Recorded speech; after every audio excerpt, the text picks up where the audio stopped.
جب اس سوال کے پیچھے ہم جائیں، اس جواب کے پیچھے، کہ معلوم کریں کہ حسین کا مقصد کیا ہے ان کے قیام کا، تاکہ پھر جو ان کے پیچھے چلنے والے ہیں، جو ان کی پیروی کرنے والے ہیں، جو ان کی عزاداری کرنے والے ہیں، ان کو اسی روشنی میں اپنا ہدف معین کرنا چاہیے۔ بے شک، یوں نہ ہو کہ جس کی عزاداری ہے ان کا ہدف کچھ اور ہو، وہ کہیں اور کسی اور طرف جا رہے ہیں، اور جو عزادار ہے وہ کسی اور طرف جا رہا ہو، جو امام ہے اس کا یعنی ہدف کوئی اور ہو، اور جو مقتدی ہے، جو ان کے پیچھے چلنے والے ہیں، ان کا مقصد کوئی اور ہو۔ تو اس سلسلے میں عرض کیا کہ بہت زیادہ گفتگو ہوئی ہے۔ جی علامہ صاحب، اسی گفتگو یہیں سے ہم گفتگو کو آگے بڑھائیں گے، لیکن اس سے پہلے میں چاہوں گی کہ اون رضا ہمیں ایک منقبت پیش کر دیں۔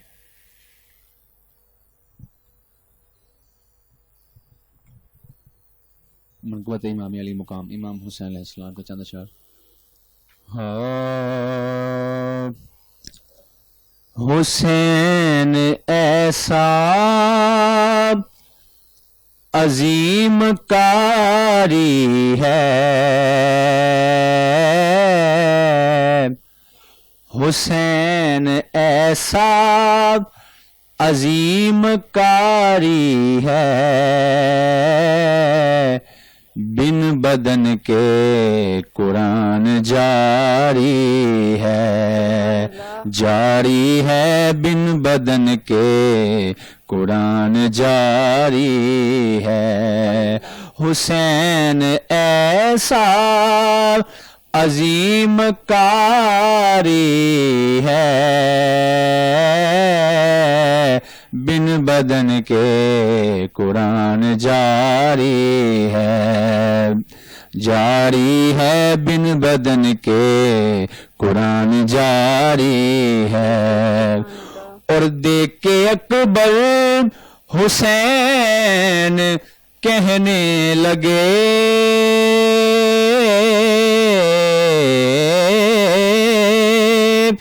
دیکھ کے اکبر حسین کہنے لگے، نانا تیری تصویر تجھ پہ واری ہے،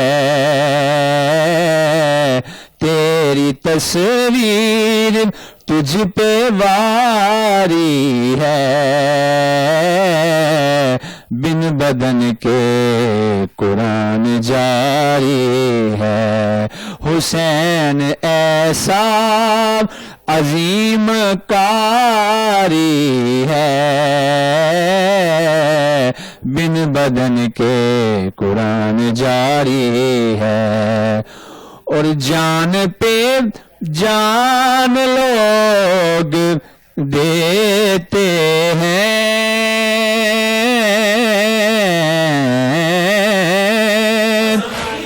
جان پہ جان لوگ دیتے ہیں، نانا اس لیے جان تجھ پہ واری ہے، بن بدن کے قرآن جاری ہے۔ اور حسین جیسا دلیر کوئی نہیں،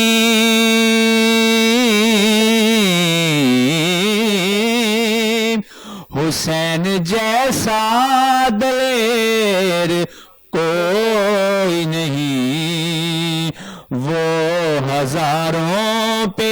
ایک بھاری ہے، بن بدن کے قرآن جاری ہے۔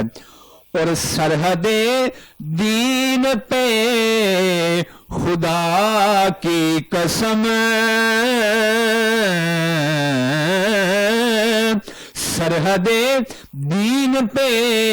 خدا کی قسم، علم والے کی پیراداری ہے، ہاں بن بدن کے قرآن جاری ہے، حسین ایسا عظیم کاری ہے، بن بدن کے قرآن جاری ہے، جاری ہے بن بدن کے قرآن جاری ہے۔ حسین حاکم اصل میں ہے حاکم، حسین حاکم اصل میں ہے حاکم، اور محکوم دنیا ساری ہے، بن بدن کے قرآن جاری ہے، جاری ہے بن بدن کے قرآن جاری ہے۔ حسین ایسا عظیم کاری ہے، ہاں بن بدن کے قرآن جاری ہے۔ سبحان اللہ، یوں ہی رہے گی حشر تک عظمت حسین کی،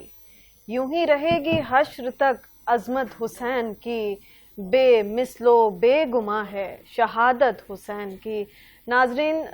سید اون رضا ہمارے ساتھ موجود ہیں اور بہت خوبصورت انہوں نے کلام پیش کیا۔ ہم سوال کی جانب دوبارہ آئیں گے۔ بات ہو رہی تھی حضرت امام حسین علیہ السلام نے کربلا کے میدان میں قیام کیا، قیام کرنے کے پیچھے مقصد کیا تھا اور اس کے اہداف کیا تھے؟ علامہ صاحب کی جانب ہم دوبارہ آئیں گے۔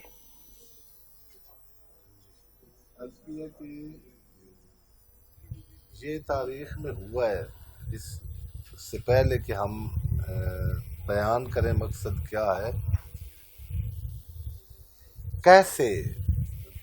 مثلا جہاں بار کوئی واقعہ ہو جاتا ہے بڑا، اور یہ ہوا ہے تاریخ میں، جب کوئی عظیم شخص کوئی عظیم کام کرتا ہے اور جو ایک ہلچل مچا دیتا ہے، یا سارے لوگ اس کی طرف متوجہ ہوتے ہیں، اس کو قبول کرتے ہیں، پھر جو اٹھتا ہے وہ اس کو اس کے ساتھ ملانے، کوئی غلط کام کر رہا ہوتا ہے، کہتا ہے میں اب آپ یعنی یہ دیکھ لیجئے کہ خود ہمارے ملک میں جب کسی پر کوئی کام کرتا ہے، کوئی تنظیم بناتا ہے، کوئی تحریک اٹھاتا ہے، اس سے پھر بعض اوقات خلاف قانون یا خلاف شریعت ان پر جب اعتراض ہوتا ہے تو وہ امام حسین کا نام لے کر میں تو حسینی کام کر رہا ہوں، میں تو کیسے، یعنی معیار کیا ہے، ملاک کیا ہے، میزان کیا ہے؟ ہم اب واقعہ کربلا تو ہو گیا ہے، امام حسین علیہ السلام ظاہر نہیں ہے کہ ہم جا کے ان سے پوچھیں اور ان کے جا کے بیانیاں لے لیں۔ ہر جو شخص اٹھتا ہے وہ جو اس کی آئیڈیالوجی ہے وہ اپنی آئیڈیالوجی، جیسے علامہ اقبال نے فرمایا تھا، خود بدلتے نہیں قرآن کو بدل دیتے ہیں۔ تو مسلمانوں کی متاسفانہ یہ حالت ہو گئی ہے کہ خود بدلتے نہیں، حسین کو بدل دیتے ہیں۔ ایک جو جس کی کوئی توجیہ نہیں ہے صحیح، وہ کام کرتے ہیں اور کہتے ہیں میں نے تو حسینی کام کیا ہے۔ اب میں نام نہیں لینا چاہتا، آپ میڈیا پر آپ دیکھیں کہ کہاں کہاں امام حسین کو لوگ استعمال کرتے ہیں۔ تو اس پر باقاعدہ بکس لکھی گئی ہیں، مقالہ جات لکھی گئی ہیں، یعنی کم از کم جو میں نے دیکھا ہے 20 تک لوگوں نے اہداف امام حسین بیان کیے کہ یہ مقصد تھا، یہ مقصد تھا، یہ مقصد تھا، یہ مقصد تھا۔ بہترین بات یہ ہے کہ میں مثلا اگر ایک سوشلسٹ ہوں تو میں یعنی امام حسین کو مطلب اپنے حوالے سے پیش کروں گا، ایک کوئی ماہر نفسیات ہے تو وہ اپنے حوالے سے مطلب وہ تجزیہ کرے گا، ایک سیاسی ہے تو وہ اس کو سیاسی بنا دے گا اس قیام کو، ایک فقیہ ہے تو وہ سارے فقہ میں لے جائے گا، ایک مفسر ہے تو وہ ادھر لے جائے گا، جیسے جیسے بہترین منبع اور ماخذ اور سورس جو ہے نا وہ اگر مل سکے، میں نے عرض کیا نا کہ باہر کوئی واقعہ ہو گیا ہے، ایک آدمی مثلا مارا گیا ہے، وہ یعنی مشہور یہ ہے کہ یہاں کوئی برائی ہو رہی تھی، وہ اس کو روکنے گیا تو اس کو مار دیا گیا، اس کی شہادت ہو گئی ہے، اب وہ تو شہید ہو گیا ہے۔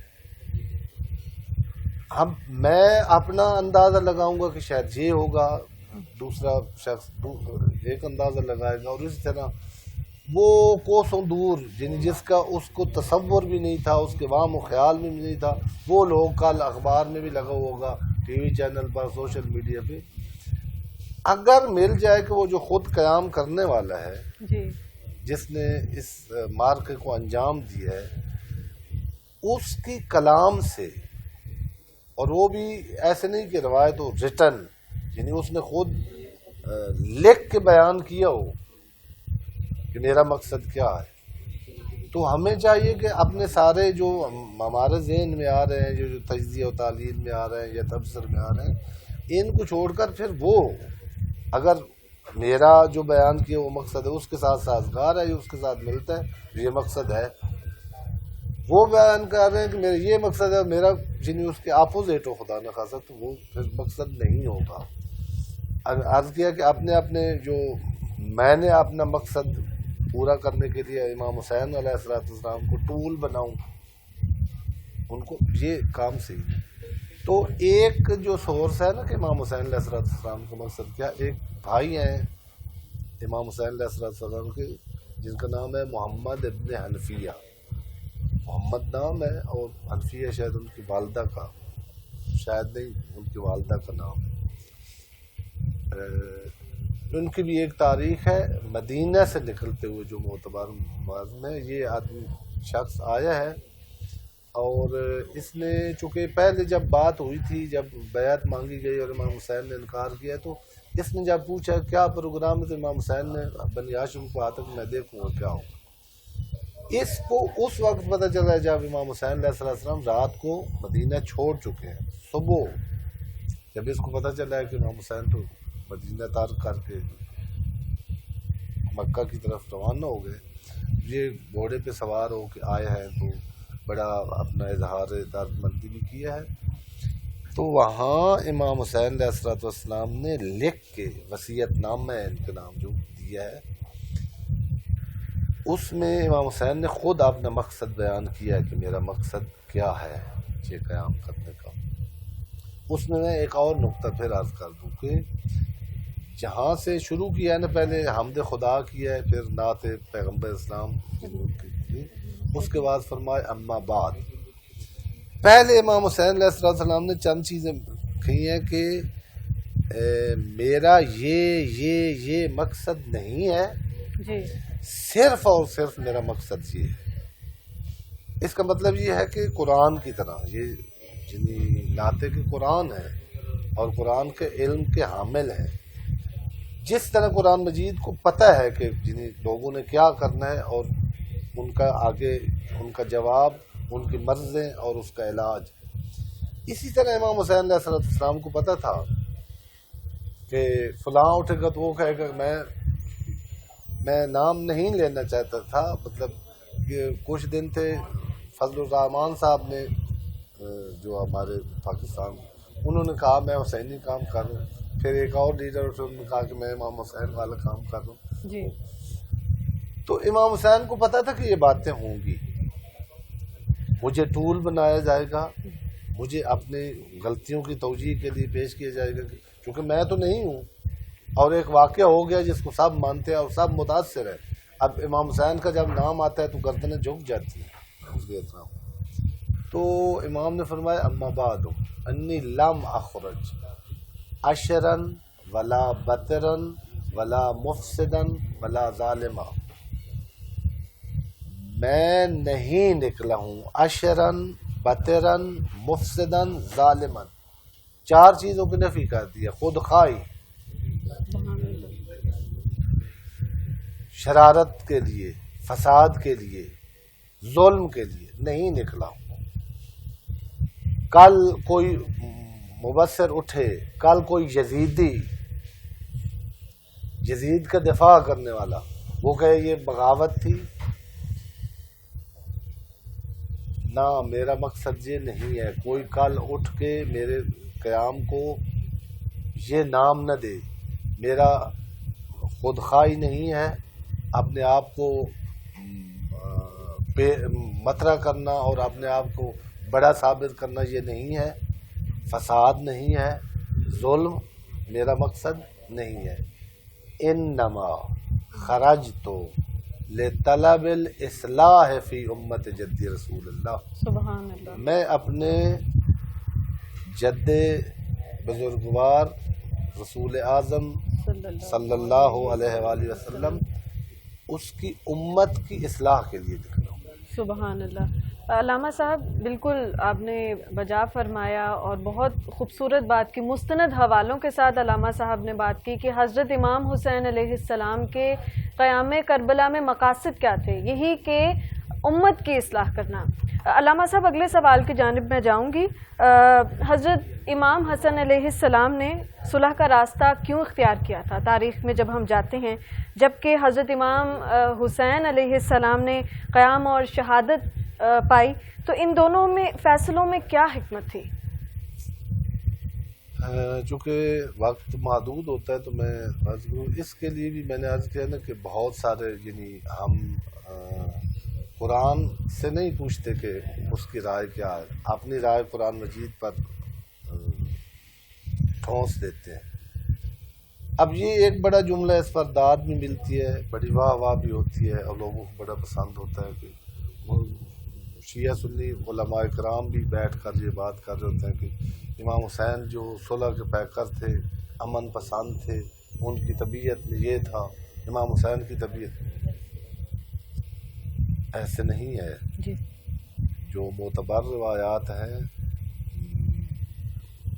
اولنا محمد، آخرنا محمد، اوسطنا محمد، کلنا محمد، یہ ایک نور ہے. ان کو جو ان کی پالیسی ہوتی ہے، یہ ان کا خود مرضی نہیں ہوتی. ما تشاءون الا انشاءاللہ. یہ خدا کی مشیت کے پابند ہوتے ہیں، یہ خدا کے حکم کے علاوہ نہیں چلتے ہیں.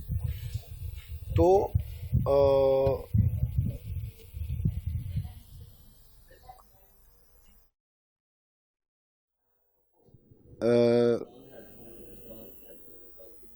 ایسے نہیں ہے کہ ان کی طبیعت ایسی تھی اور ان کی طبیعت ایسے تھی. اگر امام حسین اس وقت ہوتے جب امام مجتبیٰ کا دور تھا تو وہی کام کرتے جو امام حسن مجتبیٰ نے کیا، اور جو امام مجتبیٰ اگر ہوتے 61 ہجری کو تو یہی کام کرتے جو سید الشہداء نے کیا ہے. یوں نہیں ہے کہ ان کی طبیعت مختلف تھی، وہ صلح پسند تھے. اور اس میں پھر اب بہت سارے لوگ جب بنو امیہ کا دفاع کر رہے ہوتے ہیں، کرنے والے ہیں، اللہ سب کو اس مہینے میں اپنی اصلاح کرنے کی توفیق عطا فرمائے. آمین. ان کے غلط کاموں کی، جو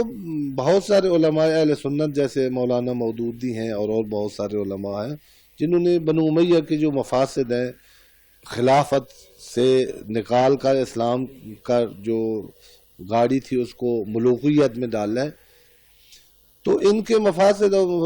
بیان کیے ہیں. وہاں اب وہ کہتے ہیں کہ جو ہے مثلا امیر شام کی جب ان کی غلطیوں کی توجیہ کرنے لگتے ہیں تو کہتے ہیں کہ اگر وہ صحیح نہ ہوتے تو امام مجتبیٰ ان کے ساتھ صلح کیسے کرتے. تاریخ میں لکھا ہوا ہے امام مجتبیٰ یعنی قیام کیا ہے، جنگ کیا ہے، لشکر کشی کیا ہے، غلط پالیسیاں، اسلام کے جو اقدار ہیں ان کی پامالی، اسلامی اصولوں کی کے ساتھ بغاوت، اس کے خلاف. جیسے پچھلے پروگرام میں عرض کیا تھا نا کہ کیسے حالات بدلے ہیں، جی. تو حالات کیسے بدلے ہیں یہ تاریخ میں لکھا ہوا ہے. خصوصاً اگر کوئی شیعہ حضرات دیکھنے جائیں تو شیعہ کتاب احتجاج طبرسی، اس میں یہ روایت ہے، اور اہل سنت کی کتابوں میں ہے. جب تاریخ پڑھے نا تو اس وقت کے حالات پڑھے سمجھ آتی ہے کہ امام نے کیوں صلح کی. حالات کے مخالف ہوتے ہیں. امام معصوم نے کوئی ہر جگہ پر معجزہ نہیں کرنا ہوتا. امام مجتبیٰ نے لشکر بنایا ہے، بعض روایات میں 18,000 تک کا لشکر جو شام کی طرف بھیجا تھا کہ آپ جائیں اور میں کوفہ سے دوسرا لشکر لے کے آ رہا ہوں. وہ عبید اللہ ابن عباس جی جو عبداللہ ابن عباس کے چھوٹے بھائی ہیں جی وہ سالار لشکر تھے، اور وہ بھی اس لیے کہ اس کے دو بچے ایک ان کے بنو امیہ کے حکمران نے اس کے سامنے چیر دیا تھا ان کو. جی امام مجتبیٰ نے اس کو بنایا بھی اس لیے تھا کہ یہ جو ہے نا اس کے دل میں کوئی نرمی نہیں ہوگی ان کے بدلے میں، یہ بکے گا نہیں، یہ خریدا نہیں جائے گا، کم از کم اس کی اپنی بھی ان کے ساتھ یعنی ظلم ہوا ہے اس پر، اس کے بچوں کا وہ قاتل ہے. تو امام مجتبیٰ کو اس وقت پتہ چلا کہ یعنی اس کو ایک کہا ایک خوبصورت عورت کے ساتھ آپ کی شادی کریں گے، آپ کو اتنی اشرفیاں دیں گے، آپ کو یہ پوسٹ ملے گی. تو وہ اپنا لشکر لے کر جب شام پہنچ گیا تو امام مجتبیٰ کو خبر ہوئی کہ میرا تو جرنیل اپنی فوج کے ساتھ. یہ وہ عرض کیا نا کہ یعنی کیسے حالات جو آج کل ہم نہیں مانتے. اب بہت سارے مسلمان وہ کہتے ہیں کہ نہیں یہ ہو سکتا ہے، مگر امام مجتبیٰ اور امیر شام کی لڑائی ہو سکتی ہے نہیں. اپنی آنکھوں پہ پٹی نہیں باندھنی چاہیے، جو لڑائی ہوئی ہے اس کو ماننا چاہیے. اور پھر ہمارے لیے عبرت ہے، تاریخ اپنے آپ کو دہراتی ہے کربلا کو سمجھنے کے لیے، اور محرم میں ہمیں ان باتوں کو کھول کر عبرت لینی چاہیے کہ ہم کہیں وہی جو امام حسین علیہ الصلوۃ والسلام کو تکلیف دینے والی ہے اور جس وجہ سے امام حسین کو قربانی دینی پڑی، کہیں یعنی وہی صفات ہم نہ اپنا رہے ہیں، وہی پالیسی ہم نے نہ اپنائی ہوئی. بالکل. تو جب بک گیا لشکر اور ادھر جو اپنا لشکر تھا اس نے جب سنا کہ ان کو اتنا مل گیا تو ان میں بھی ہو گئی. دنیا دار تھے، دنیا معصوم نے فرمایا ہے حب الدنیا رأس کل خطیت. جب بھی کوئی نقصان ہوا ہے، جب بھی کوئی نبی مارا گیا ہے، جب بھی کوئی رہنم یعنی انسانیت پامال اور قتل ہوئی ہے، اس کے پیچھے دنیا پرستی تھی. دنیا پرستوں نے جب ساتھ چھوڑ دیا تو انہوں نے سلو کی. اب سلو کرنی پڑ گئی ان کو، نہ انہوں نے یعنی اگر ان کی فوج ساتھ دیتی تو کبھی بھی وہ صلح نہیں کرتے. یہ جو امیر معاویہ کو اس کو صحیح ثابت کرنے کے لیے کہتے ہیں کہ امام مجتبیٰ کی سلو نہیں، یہ دلیل غلط ہے. امام مجتبیٰ نے اگر سلو کرنی ہوتی تو پہلے سلو کر لیتے. حالات ایسے تھے کہ اب یعنی امام مجتبیٰ نے خود سنا کہ میرے بار کچھ لوگ یہ آپس میں مشورہ کر رہے ہیں کہ ان کو باندھ کر پابند کر کے اسیر کر کے جا کے حاکم شام کے سامنے پیش کر دیا جائے. خود امام مجتبیٰ نے کہا کہ اس ذلت سے میں نے اس میں اپنی عزت سمجھی کہ یعنی سلو کر لیجیے کہ مجھے یعنی میری فوج کے بندے یا جو میری فوج کے نام پہ مطلب اپنے آپ کو انہوں نے جو سلو کر لی. اس وقت یعنی پھر بھی وہ جو یعنی یزید کا باپ تھا وہ ظاہری اسلام کا مطلب یعنی لوگوں کے سامنے اس نے ایک رکھا ہوا تھا. لوگ سمجھتے تھے کہ وہ صحابی ہیں، لیکن یزید اپنی بدبختی، اپنی شقاوت، اپنے فسق، اپنے فجور، جس سب نے لکھا ہے کہ خود جن امیر شام کو بھی پتہ تھا، لوگوں نے اس کو مشورہ دیا تھا اس کے مخلصین نے کہ یہ اتنا خبیث ہے، یہ اتنا پلید ہے، یہ اتنا متجاہر بالفسق ہے کہ اس کو کوئی نہیں برداشت کرے گا. مطلب آپ اس کی بیعت لے رہے ہیں، اس کو آپ نے بعد میں وہی ہوا. جو وہ حاکم بنا تو اس نے پہلا کام یہی کیا کہ یعنی جو صحابہ کے بیٹے تھے، صرف امام حسین علیہ الصلوۃ والسلام نہیں ہے، بہت سارے لوگ ہیں جنہوں نے بیعت نہیں کی تھی، لیکن جو دوسرے بیعت نہ کرنے والے تھے وہ چونکہ زہرا کی گود کے پلے ہوئے نہیں تھے. ان کو خود امیر شام بتا کے گئے تھے کس طرح چپ کرانا. ان کو چپ کرا لیا گیا، جس میں عبداللہ ابن عمر ہیں، حضرت عمر کے بیٹے ہیں، عبداللہ ابن عباس ہیں اور بہت ساری شخصیات ہیں. لیکن امام حسین علیہ الصلوۃ والسلام نے فرمایا کہ نانو اہل بیت النبوہ و معدن الرسالہ،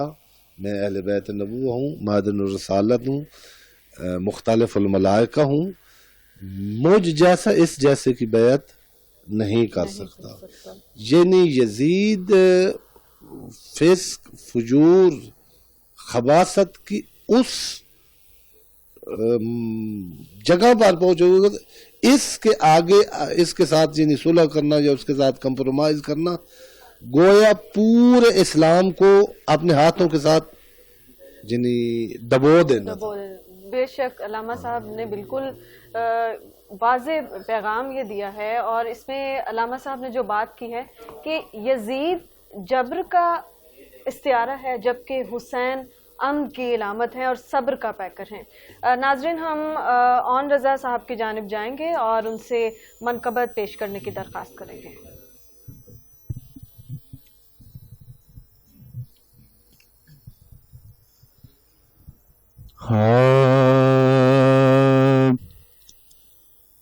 وہ دل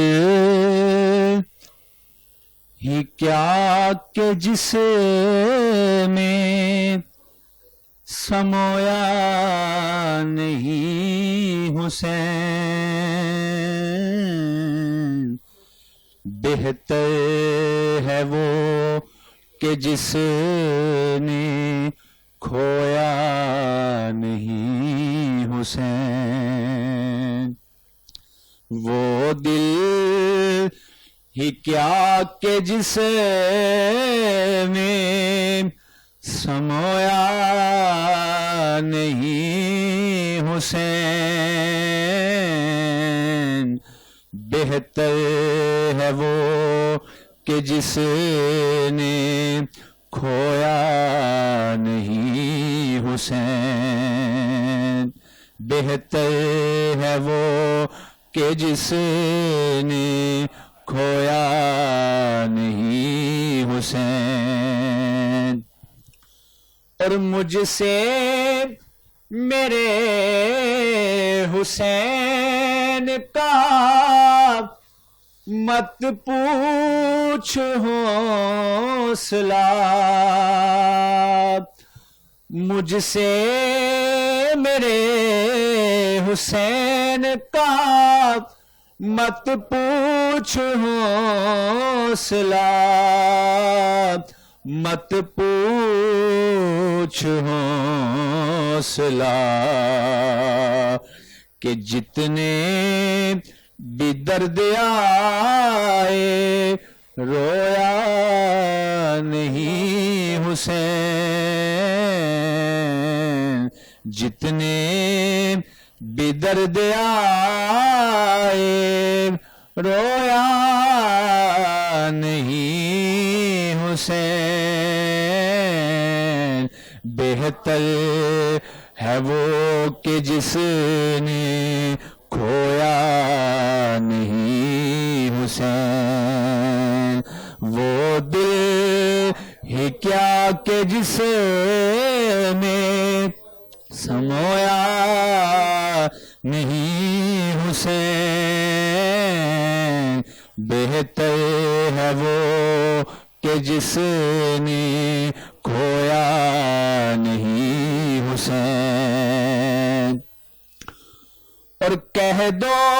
ہوا سے جا کر اب شور نہ کرے، کہہ دو ہوا سے جا کر اب شور نہ کرے، اب شور نہ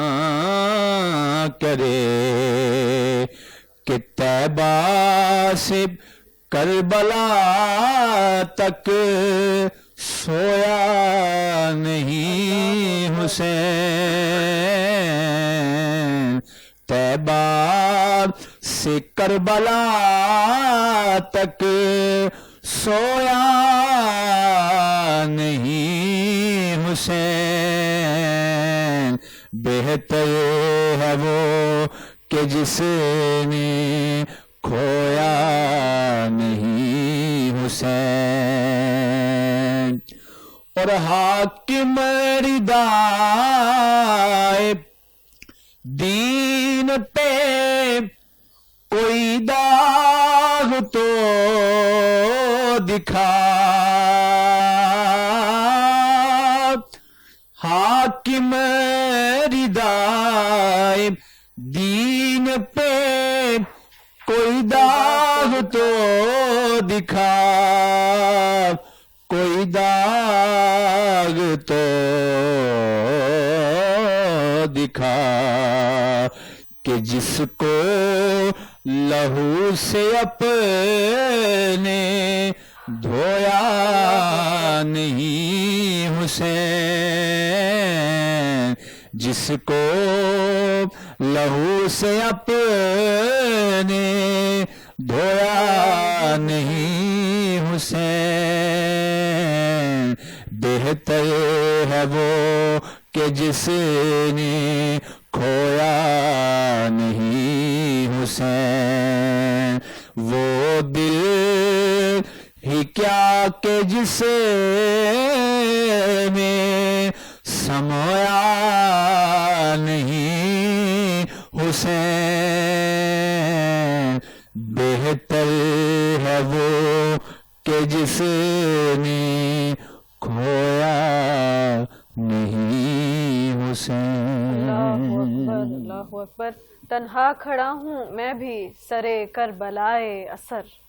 تنہا کھڑا ہوں میں بھی سرے کربلائے اثر، اور سوچتا ہوں میرے طرفدار کیا ہوئے،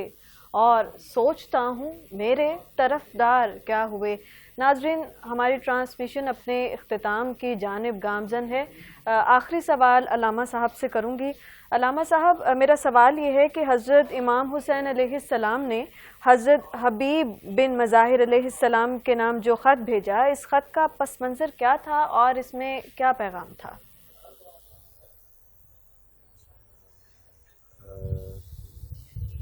ظاہراً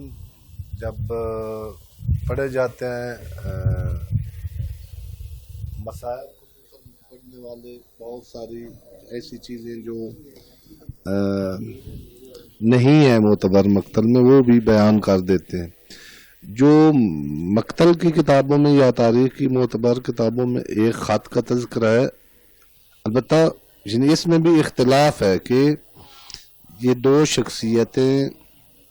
مسلم ابن اوسجہ، یہ بھی کربلا کے شہیدوں میں سے شہید ہیں، اور حبیب ابن مظاہر، یہ جب جناب مسلم اور ہانی ابن عروہ کی شہادتیں ہوئی ہیں اور ان کی لاشوں کو گھسیٹا گیا ہے ابن زیاد نے، اس وقت یہ نہیں تھے، چونکہ ان کا جناب امیر کے بھی اصحاب میں سے تھے، پیغمبر کے بھی اصحاب میں سے تھے، اور علال اعلان جن لوگوں کو پتہ تھا ابن زیاد کو کہ یہ امام حسین کا ساتھ دیا انہوں نے اور ساتھ ہیں، تو یہ روپوش تھے۔ یعنی تاریخ میں ایسے ملتا ہے کہ اس کو ملے نہیں ہیں۔ یہ ایک رائے بھی یہی ہے کہ یہ دونوں مل کر وہاں سے روپوش ہو کر تو کربلا میں پہنچے، اس میں بھی اختلاف ہے کہ اب یہ کس تاریخ کو کربلا میں آئے ہیں دونوں، کوئی مختلف روایات ہیں، لیکن ایک روایت یہی ہے کہ جو خط لکھا ہے کربلا سے امام حسین علیہ السلام نے، وہ حبیب ابن مظاہر کو، چونکہ حبیب ابن مظاہر ان شہداء میں سے جو صحابی بھی ہیں، صحابی رسول بھی ہیں، اور صحابہ امیر المومنین علی ابن ابی طالب علیہ السلام میں سے بھی ہیں، اور پھر امام حسین علیہ السلام کے بھی جو ہے اصحاب میں ان کو ہونے کا شرف حاصل ہوا۔ تو اس میں جو ہے تحریر خط کی کیا تھی، مختصر خط تھا جس میں کہا گیا تھا کہ میں اپنے کنبے کے ساتھ کربلا آ گیا ہوں اور ہمیں یہاں روک لیا گیا ہے، میں فوجوں میں گر گیا ہوں، اور اگر آپ آ سکیں تو عاشور سے پہلے آ جائیں۔ اس سے پتہ چلتا ہے کہ یہ خط اس وقت ملا جب ظاہراً شمر بھی پہنچ گیا تھا اپنا لشکر لے کر عمر بن سعد کے بعد، اور امام حسین کو پتا تھا کہ زہر اب 10 عاشور کا دن آخری ہماری زندگی کے دن ہے، تو ان کو خط ملا ہے، اور ظاہر ہے اس وقت کرفیو کی حالت تھی کوفہ میں، وہاں آنا جانا اس پہ پابندی تھی بڑی سخت، کسی کا باہر سے آنا اس میں بھی بڑے مسائل تھے، کسی کا پھر کوفے سے نکلنا اس میں بھی. تو جس طرح بھی ہوتا ہوا یہ قاصد گیا ہے، حبیب ابن مظاہر کو خط دیا ہے، انہوں نے اس کو بڑا یعنی چھپا کے اپنے گھر میں پڑھا ہے، اور ملتا اس طرح ہے کہ جو زوجہ تھی جناب حبیب ابن مظاہر کی، انہوں نے پوچھا کہ کن کا خط ہے، کیا ہے، تو انہوں نے کہا کہ امام حسین کا خط ہے اور مجھے اپنی نصرت کے لیے. انہوں نے آزمانے کے لیے اپنی زوجہ کا امتحان لینے کے لیے کہا کہ حالات اس طرح ہیں، تو انہوں نے پھر تنبیہ کی، انہوں نے اظہار ناپسندیدگی کیا. تو پھر جناب حبیب نے فرمایا کہ میں آپ کیا دیکھنا چاہتا تھا کہ آپ کی رائے کیا ہے، آپ راضی ہیں یا نہیں ہیں، چونکہ ظاہر زوجہ ہے اور اس کے حقوق ہیں. تو جناب حبیب نے اپنے جو ان کا غلام تھا، نوکر تھا، اس کو گھوڑا دیا کہ آپ اس کو چرانے کے بہانے باہر لے جائیں، اور میں پیدل کسی راستے سے ہوتا ہوا باہر آ جاؤں گا. اور یہ بھی ملتا ہے کہ راستے میں مسلم ابن اوس جیسے وہاں ملاقات ہوئی ہے جب خط مل چکا تھا. اب کربلا کیسے برپا ہوتی ہے اور کون ہے جو کربلائیں برپا کر سکتے ہیں؟ روایت میں یہ ہے کہ مسلم ابن اوس چونکہ ضعیف تھے تو وہ اپنے داڑھی پر لگانے کے لیے خضاب، اس وقت مہندی جو لگاتے تھے، وہ خرید چکے تھے یا خرید رہے تھے. ادھر چونکہ جناب حبیب کے ساتھ ان کی دوستی تھی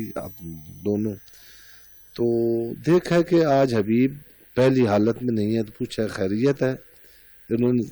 ایسے کان میں علیحدہ بلا کہا کہ ایسے خط آیا ہے، ایسے حالات ہو گئے امام حسین علیہ السلام کا، اور میں جا رہا ہوں. کہتے ہیں جیسے ہاتھ میں خضاب تھا اس کو پھینک دیا ہے، اور کل میں ارجاع پڑا ہے انا للہ و انا الیہ راجعون، اور کہا کہ اب یہ میری داڑھی جو ہے میرے خون میں خضاب ہوگی. تو یہ آگے پیچھے ہی پہنچے ہیں. اس میں تھوڑا سا روایت ہے، ایک روایت یہ ہے کہ مطلب 10ویں کی رات شب عاشور کے قریب پہنچے ہیں، اور بعض مقالات نے ایسے لکھا ہے کہ جب پہنچے ہیں تو اصحاب کے اللہ اکبر کی آواز آئی ہے، اور رسول زادیاں جو کہ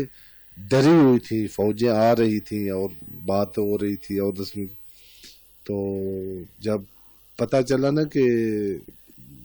پیغمبر کے صحابی حبیب ابن مظاہر آئے ہیں، تو جو علی ابن ابی طالب علیہ السلام کی بیٹی جناب زینب سلام اللہ علیہ ہیں، انہوں نے باقاعدہ جناب فضل کو کہا کہ ان کو میرا سلام کہیے گا کہ علی کی بیٹیاں آپ کو سلام کہہ رہی ہیں. تو جب حبیب ابن مظاہر کو پتہ چلا کہ علی کی بیٹیوں نے مجھے سلام بھجوایا ہے، تو کہتے ہیں انہوں نے اپنا منہ اور سر پیٹ لیا کہ اتنی غربت آ گئی ہے خاندان پیغمبر پر کہ مجھ جیسے کو علی کی بیٹیاں جن کو سورج سے بھی جن کا پردہ تھا، جو رات کے اندھیرے میں پیغمبر کے زیارت کے لیے جاتی تھی، وہ اتنی غریب ہو گئی ہیں، وہ اتنی بے بس ہو گئی ہیں کہ اب مجھ جیسے ایک ضعیف اس کے بھی سہارے کی وہ منتظر تھی. اس میں جو ایک میں عرض کیا نا کہ پیغام ہے، ایک تو یہ ہے کہ حالات ایسے پیدا ہو جاتے ہیں کہ آدمی حق کی بات کرنا یا جو حق پر چل رہا ہے اس کے ساتھ دینا یا اس کی حمایت کا اعلان کرنا مشکل ہو جاتا ہے، اور لوگ اپنے راستے بدل لیتے ہیں. حبیب ابن مظاہر وہ شریف ہے، کہتے ہیں شرافت میں اتنے مشہور تھے کہ جب یہ عاشور کے دن اسلحہ پہن کر جنگ کے لیے گئے تو کوفہ کے جو کہ رہنے والے تھے، اور کوفہ میں روایات میں ہے کہ ایک رات میں ایک ختم قرآن کرتے تھے، اتنا تقوی اور پارسائی ہے ان کی۔ بعض لوگوں نے جب دیکھا نا کہ حبیب جنگ کرنے آیا ہے تلوار اٹھا کے، ان کے ہاتھوں سے اسلحہ اور نیزہ اور تلوار گر گئی، کہ یہ قیامت آ گئی ہے کہ حبیب ابن مظاہر کو، صحابی رسول کو، ان کے خلاف وہ ہمارے خلاف آ گیا ہے۔ تو مسلم ابن اوسجا اور حبیب ابن مظاہر اور اس جیسے دوسرے جو ہیں، ان کی زندگی میں ہمارے لیے پیغام ہے کہ مار تو جاننا ہے۔ اگر حبیب ابن مظاہر 80 سال کے تھے، یا مثلا جیسے اب رابر معظم ہے، ان کی شہادت ہوئی، اگر نہ شہید ہوتے تو کتنا عرصہ اور زندہ، کہتے ہیں کینسر کے مریض بھی تھے۔ حبیب ابن مظاہر اور مسلم ابن اوسجا اگر اپنے ضمیر کو دبا لیتے، اپنے آپ کو بچا لیتے، اپنے ضمیر کی آواز نہ سنتے، غیرت کو، حمیت کو، انسانیت کو، حریت کو پامال کر کے بیٹھ جاتے کہ میرے بچے کا کیا بنے گا، میری زوجہ کا کیا بنے گا، میرے گھر کا کیا بنے گا، جیسے بیٹھ گئے، پھر بھی موت آ جانی تھی۔ بالکل وہ جو چند دن کی زندگی باقی تھی، اس کو ایسی جگہ پر جا کے صرف کیا ہے کہ اب جب ہم ان کی قبروں پر جاتے ہیں کربلا میں، جی ان شہداء کی قبر پر کھڑے ہو کر یہ زیارت کے جملے ہیں کہ طب تم وطابت الارض التی فیہا دفنتم، میں اپنی سرزمین چھوڑ کے یہ اقرار کرنے آیا ہوں تمہاری زیارت پر کہ تم بھی پاک ہو، تمہاری قبر کی مٹی بھی پاک ہے، سبحان اللہ۔ تم بھی زندہ ہو، اور جس مشن کو تم نے زندہ کرنے کے لیے اپنی حیات قربان تھی، وہ مشن بھی قیامت تک کے لیے زندہ ہے۔ بے شک ناظرین، آج کی جو گفتگو تھی اور آج کی جو ٹرانسمیشن ہے، اس میں جو ہم نے پیغام سنا حضرت امام حسین علیہ السلام کے میدان کربلا میں قیام کا کیا مقصد تھا، وہ ہم نے جانا کہ حضرت امام حسین علیہ السلام صرف امت کی اصلاح کے لیے آئے تھے، بلکہ جنگ و جدل کے لیے نہیں آئے تھے، بلکہ امت کی اصلاح کے لیے آئے تھے۔ واقع کربلا ہمیں حق اور باطل کا درس دیتا ہے، اور ہم یہ واقع کربلا سے ہی سبق حاصل کرتے ہیں کہ ضمیر کی جو آواز ہے اس سے سنیں، حق کو پہچانیں، کیونکہ حق تو زندہ رہنے والا ہے اور باطل مٹ جانے والا ہے۔ ناظرین، اسی کے ساتھ ہماری ٹرانسمیشن اپنے اختتام کو پہنچتی ہے۔ تا قیامت ذکر سے روشن رہے گی یہ زمین، تا قیامت ذکر سے روشن رہے گی یہ زمین، ظلمتوں کی شام میں ایک روشنی ہے کربلا، ظلمتوں کی شام میں ایک روشنی ہے کربلا۔ جاتے جاتے میں آن رضا صاحب سے گزارش کروں گی، لیکن اس سے پہلے میں علامہ صاحب کا شکریہ ادا کرتی ہوں کہ وہ ہمارے پروگرام میں تشریف لے کر آئے، اتنی اہم گفتگو انہوں نے کی، اور سب سے اہم بات یہ کہ مستند حوالوں کے ساتھ انہوں نے گفتگو کی۔ آن رضا کا بہت شکریہ، وہ تشریف لے کے آئے خوبصورت آواز میں اور عمدہ کلام انہوں نے پیش کیے۔ میں گزارش کرتی ہوں آن رضا سے کہ وہ جاتے جاتے ہمیں ایک اور کلام سنا دیں۔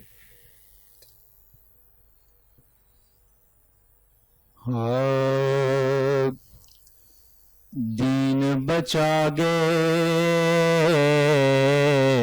لال علی دے، لال علی دے، دین بچا گے لال علی دے، قول نبھا گے لال علی دے، دین بچا گے لال علی دے، لوکاں تو قرآن کی سننا، لوکاں تو قرآن کی سننا، قرآن سنا گے لال علی دے، دین بچا گے لال علی دے، لال علی دے، اور نانے دا سر اچیاں رکھن لئی نانے دا سر اچیاں رکھن لئی سیس کٹا گئے لال علی دے دین بچا گئے لال علی دے اور باطل دی ہنے رات نہ ہو سی باطل دی ہنے رات نہ ہو سی اور رات مکا گئے لال علی دے دین بچا گئے لال علی دے کربل دی سے تپ دی ریت تے کربل دی سے تپ دی ریت تے ہیر لٹا گئے لال علی دے دین بچا گئے لال علی دے اور پیاسا رہ کے دین دی حاکم پیاسا رہ کے دین دی حاکم پیاس بجھا گئے لال علی دے دین بچا گئے لال علی دے لال علی دے قول نبھا گئے لال علی دے دین بچا گئے لال علی دے لال علی دے قول نبھا گئے لال علی دے دین بچا گئے لال علی دے شام محل وچ آکھیا زینب شام محل وچ آکھیا زینب جینا سکھا گئے لال علی دے دین بچا گئے لال علی دے ایک سی اکبر ایک سی اصغر ایک سی اکبر ایک سی اصغر دنیا تے چھا گئے لال علی دے دین بچا گئے لال علی